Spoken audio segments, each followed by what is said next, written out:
First one వచ్చేసి dash ఉన్నత న్యాయస్థానం స్వలింగ జంటలకి సమాన వారసత్వం మరియు గృహ ప్రయోజనాలకి అనుకూలంగా రూల్స్ని పాస్ చేసింది అంటున్నారు. సో ఇటీవల మన ప్రపంచంలో ఒక దేశం యొక్క ఉన్నత న్యాయస్థానం స్వలింగ జంటలకి అంటే మెయిన్గా మనం చెప్పాలంటే సేమ్ సెక్స్ కపుల్స్ అంటాం కదా. So same sex couples like male కలిసి ఉండడం, లేకుంటే ఫిమేల్ కలిసి ఉండడం, సో అలాంటి వారికి కూడా స్వలింగ జంటలకి సమాన వారసత్వం గృహ ప్రయోజనాలు అనుకూలంగా రూల్స్ని పాస్ చేసింది ఆ దేశం. దాని గురించి మనం డిస్కస్ చేస్తాం.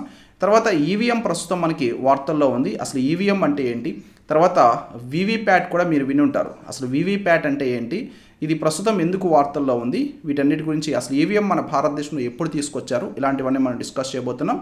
తర్వాత 2023-24లో పాలు, మాంసం మరియు గుడ్లు ఉత్పత్తి పెరిగాయని చెప్పేసి కేంద్ర ప్రభుత్వం దీనికి సంబంధించినటువంటి రిపోర్ట్ అయితే రిలీజ్ చేయడం జరిగిందండి. ఇది చాలా ఇంపార్టెంట్ రిపోర్టు.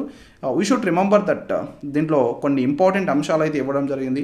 పాల ఉత్పత్తిలో ప్రస్తుతం ప్రథమ స్థానంలో ఉన్నటువంటి దేశం, గుడ్ల ఉత్పత్తిలో ప్రస్తుతం మన భారతదేశం యొక్క స్థానం ఎంత, తర్వాత మన భారతదేశంలో అత్యధికంగా పాల ఉత్పత్తి చేస్తున్నటువంటి రాష్ట్రం ఏంటి, గుడ్లు ఉత్పత్తి చేస్తున్నటువంటి రాష్ట్రాలు ఏంటి, ఇవన్నీ కూడా డీటెయిల్స్ అయితే ఈ రిపోర్ట్లో ఇచ్చారు. ఆ రిపోర్ట్ గురించి మనం డిస్కస్ చేయబోతున్నాం.